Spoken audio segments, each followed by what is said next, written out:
this sample shows exactly what an essay written in MLA format should look like.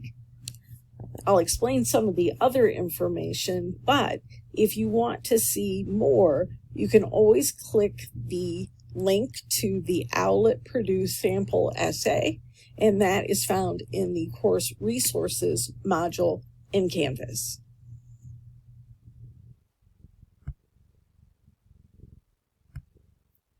Do pay particular attention to the correct MLA style. This is a mistake many students make, but on the right-hand side, you'll see last name, page number. Everything is double-spaced, and you'll also notice that the date is day, month, year, no punctuation, and then the title would be centered and then left-hand justified as you start the text.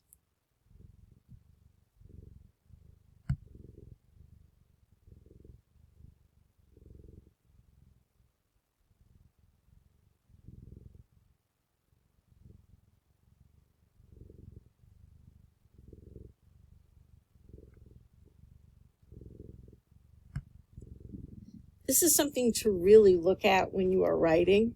When we're speaking, we can hear the tone in someone's voice, so we know if they're angry or if they're happy. But in writing, you may be putting in language that has a tone to it that you're not necessarily aware of. Willy Wonka is telling you that he's being condescending. And if you look at just the first sample, as everyone knows, a 401k is vital for a new employee. When I say it, you hear that tone of, I'm going to talk down to you now. So when you are writing, if there's any language that you kind of second guess yourself on as far as, could I be using an incorrect tone? What you can do is pretty much just read it out loud, and then you'll be able to tell if it's something that you should use or maybe something that you should revise.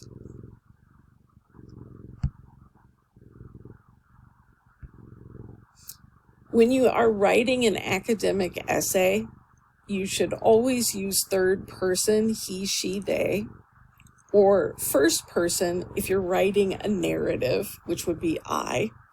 But second person you is very confusing to a reader.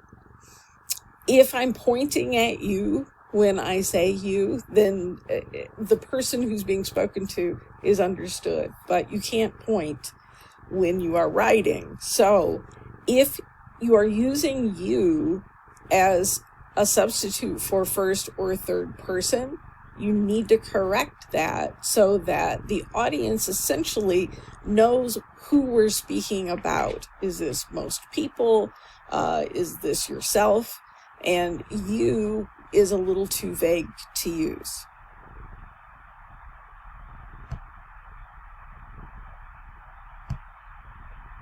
It's easy when you're writing to fall into the habit of starting sentences with I think or I believe. You don't have to do that when you're writing. If you have something where you've written a sentence and it says, like here, the too informal, I believe the senator is corrupt, then you can fix it by taking any of that first person out that you don't need. You can then put together a sentence that readers are going to understand. So the sentence you can end with here, the senator is corrupt, is something where I've taken that informality out, I've made it a statement, and obviously in the rest of my essay, I would want to back that up.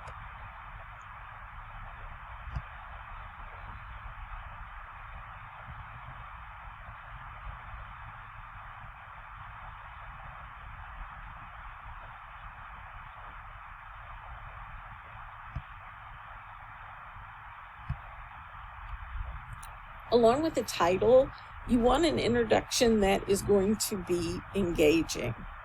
On the sleepy side, if you use something like a date, I probably don't need that. Will this date be on the test? Is it important that it was December the 23rd? If it's not, you don't need it.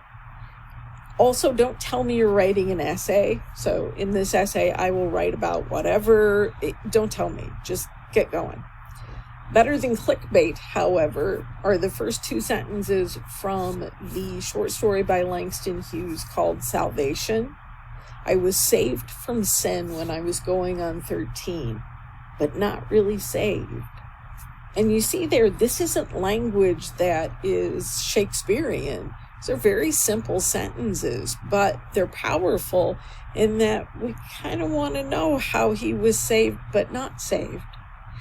And then I think probably one of the best remembered introductory lines in literature, it was the best of times, it was the worst of times, and make sure you're looking at engaging that reader.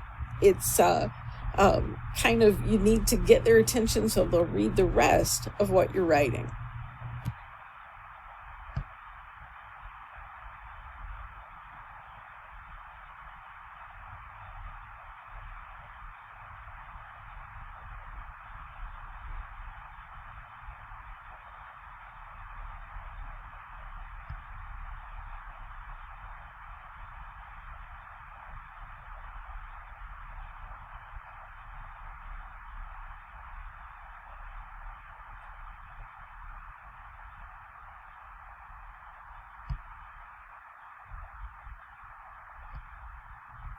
Sometimes students will write long meandering sentences because it takes up more space in an essay, but that's not something you want to do. Get rid of the junk and revise to make the sentences better.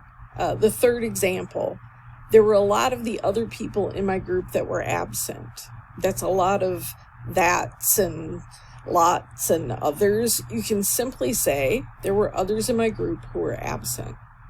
The more wordy a sentence, the more I'm likely as a reader to tune out, and the more clarified the information is, the better I will respond to it as a reader.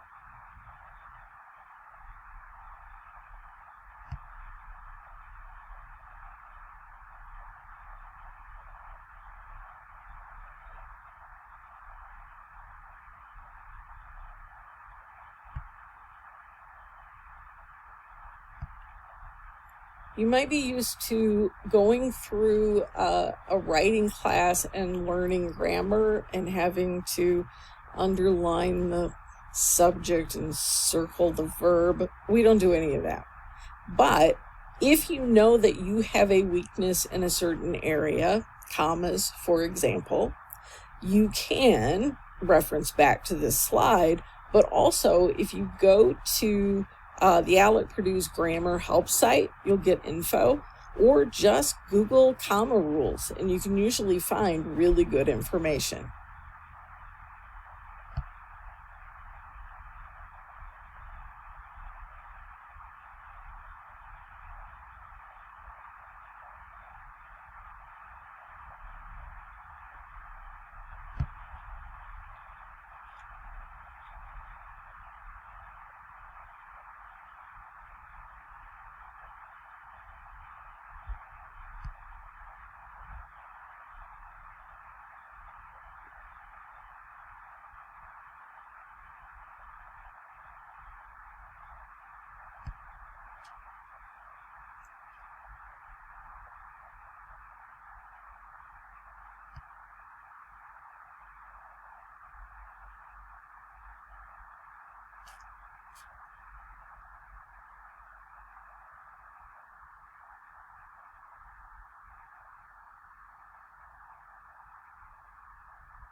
This is actual student text. If you look at the right-hand side, everything that is in red on the right-hand side has been revised and is much clearer, and those are in that kind of gray-green color. So look at both of them and kind of the way that this student took paragraph that was really needing some more information and changed it into something that is a much more specific look at the information she was trying to convey.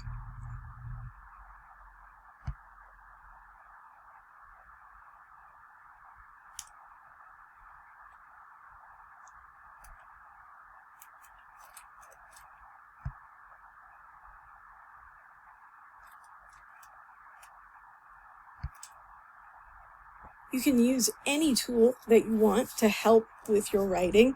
There's OWL, which is linked in our course documents module. There's Grammarly, which is free. You can add some stuff on if you want to pay for it, but the bulk of it is free.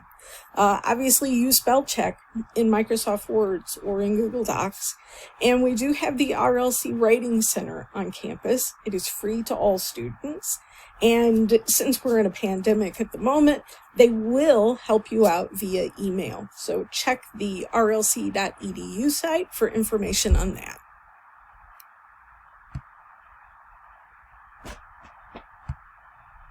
More than anything, what I've seen in the last few years is a lack of attention to details. If you go through and you check your content, you check your grammar, you check your typing, those are all details that if you catch an error, you can fix it before it gets to the instructor. Most instructors in college are not going to give you any chance at revision. So you do want to make sure that you're the person who's really looking at the details. Obviously, I've given you some ideas in these slides. This kitten will, in fact, read your essay and check it for grammar usage. But anything that you can identify before you turn it in, make sure that you fix it.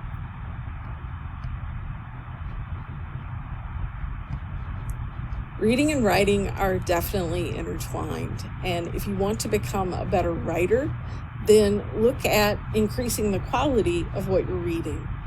It doesn't mean that you have to read Shakespeare, but seek out articles or websites that are written by experts in that field.